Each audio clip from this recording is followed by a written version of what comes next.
O dicionário de Machado de Assis, voz Iba Mendes. Era uma vez um tanoeiro demagogo chamado Bernardino, o qual em cosmografia professava a opinião de que este mundo é um imenso tonel de marmelada e em política pedia o trono para a multidão. Com o fim de a pôr ali, pegou de um pau, concitou os ânimos e deitou abaixo o rei, mas entrando no paço, vencedor e aclamado, viu que o trono só dava para uma pessoa e cortou a dificuldade sentando-se em cima. Em mim, bradou ele, podeis ver a multidão coroada, eu sou vós, vós sois eu. O primeiro ato do novo rei foi abolir a tanoaria, indenizando os tanoeiros, prestes a derrubá-lo, com o título de magníficos. O segundo foi declarar que, para maior lustre da pessoa e do cargo, passava a chamar-se, em vez de Bernardino, Bernardão. Particularmente encomendou uma genealogia a um grande doutor dessas matérias, que em pouco mais de uma hora o entroncou a um tal ou qual general romano do século IV, Bernardo Tanoários, nome que deu lugar à controvérsia, que ainda dura, querendo uns que o rei Bernardão tivesse sido tanoeiro, e outros que isto não passe de uma confusão deplorável com o nome do fundador da família. Já vimos que esta segunda opinião é a única verdadeira. Como era calvo desde verdes anos, decretou Bernardão que todos os seus súditos fossem igualmente calvos, ou por natureza ou por navalha, e fundou esse ato em uma razão de ordem política, a saber, que a unidade moral do Estado pedia a conformidade exterior das cabeças. Outro ato em que revelou igual sabedoria foi o que ordenou que todos os sapatos do pé esquerdo tivessem um pequeno talho no lugar correspondente ao dedo mínimo, dando assim aos seus súditos o ensejo de se parecerem com ele, que padecia de um calo. O uso dos óculos em todo o reino não se explica de outro modo, senão uma oftalmia que afligiu a Bernardão logo no segundo ano do reinado. A doença levou-lhe um olho, e foi aqui que se revelou a vocação poética de Bernardão, porque tendo-lhe dito um dos seus dois ministros, chamado Alfa, que a perda de um olho o fazia igual a Aníbal, comparação que o lisonjeou muito, o segundo ministro Ômega deu um passo adiante e achou-o superior a Homero, que perdera ambos os olhos. Esta cortesia foi uma revelação, e como isto prende com o casamento, vamos ao casamento. Tratava-se, em verdade, de assegurar a dinastia dos Tanoários. Não faltavam noivas ao novo rei, mas nenhuma lhe agradou tanto como a moça estrelada, bela, rica e ilustre.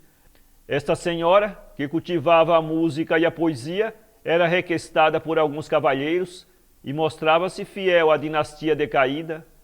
Bernardão ofereceu-lhe as coisas mais suntuosas e raras, e, por outro lado, a família bradava-lhe que uma coroa na cabeça valia mais que uma saudade no coração, que não fizesse a desgraça dos seus, quando o ilustre Bernardão lhe acenasse com o principado, que os tronos não andavam a rodo, e mais isto, e mais aquilo.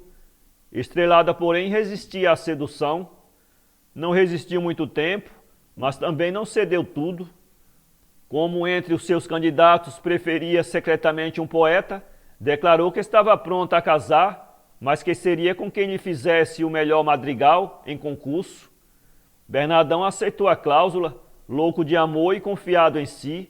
Tinha mais um olho que Homero e fizera a unidade dos pés e das cabeças. Concorreram ao certame, que foi anônimo e secreto, 20 pessoas. Um dos madrigais foi julgado superior aos outros todos. Era justamente o do poeta amado. Bernardão anulou por um decreto o concurso e mandou abrir outro, mas então, por uma inspiração de insigne maquiavelismo, ordenou que não se empregasse palavras que tivessem menos de 300 anos de idade. Nenhum dos concorrentes estudara os clássicos, era um meio provável de os vencer. Não venceu ainda assim, porque o poeta amado leu à pressa o que pôde, e o seu madrigal foi outra vez o melhor. Bernardão anulou esse segundo concurso, e vendo que no madrigal vencedor as locuções antigas davam singular graças aos versos, decretou que só se empregasse as modernas e particularmente as da moda. terceiro concurso e terceira vitória do poeta amado. Bernardão, furioso, abriu-se com os dois ministros, pedindo-lhes um remédio pronto e enérgico, porque se não ganhasse a mão de Estrelada, mandaria cortar 300.000 cabeças. Os dois, tendo consultado algum tempo, voltaram com este alvitre. Nós, Alfa e Ômega, estamos designados pelos nossos nomes para as coisas que respeitam à linguagem. A nossa ideia é que vossa sublimidade mande recolher todos os dicionários e nos encarregue de compor um vocabulário novo que lhe dará a vitória. Bernardão assim fez, e os dois meteram-se em casa durante 3 meses, fim dos quais depositaram nas augustas mãos a obra acabada, um livro a que chamaram Dicionário de Babel, porque era realmente a confusão das letras. Nenhuma locução se parecia com a do idioma falado, as consoantes trepavam nas consoantes, as vogais diluíam-se nas vogais, palavras de 2 sílabas tinham agora 7 e 8, e vice-versa, tudo trocado, misturado, nenhuma energia, nenhuma graça, uma língua de cacos e trapos. Obrigue vossa sublimidade esta língua por um decreto, e está tudo feito. Bernardão concedeu um abraço e uma pensão a ambos, decretou o vocabulário e declarou que ia fazer-se o concurso definitivo para obter a mão da bela Estrelada. A confusão passou do dicionário aos espíritos, toda a gente andava atônita, os façolas cumprimentavam-se na rua pelas novas locuções, diziam, por exemplo, em vez de bom dia como passou, Pleregepax Ropiaa. A própria dama, temendo que o poeta amado perdesse afinal a campanha, propôs-lhe que fugissem. Ele, porém, respondeu que ia ver primeiro se podia fazer alguma coisa. Deram 90 dias para o novo concurso e recolheram-se 20 madrigais.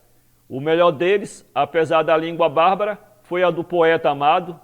Bernardão, alucinado, mandou cortar as mãos aos 2 ministros e foi a única vingança. Estrelada era tão admiravelmente bela que ele não se atreveu a magoá-la e cedeu. Desgostoso, encerrou-se 8 dias na biblioteca, lendo, passeando ou meditando. Parece que a última coisa que leu foi uma sátira do poeta Gação, e especialmente estes versos, que pareciam feitos de encomenda. O raro Apelles, Rubens e Rafael, inimitáveis, não se fizeram pela cor das tintas, a mistura elegante os faz eternos. Para ler este conto, acesse www.poeteiro.com.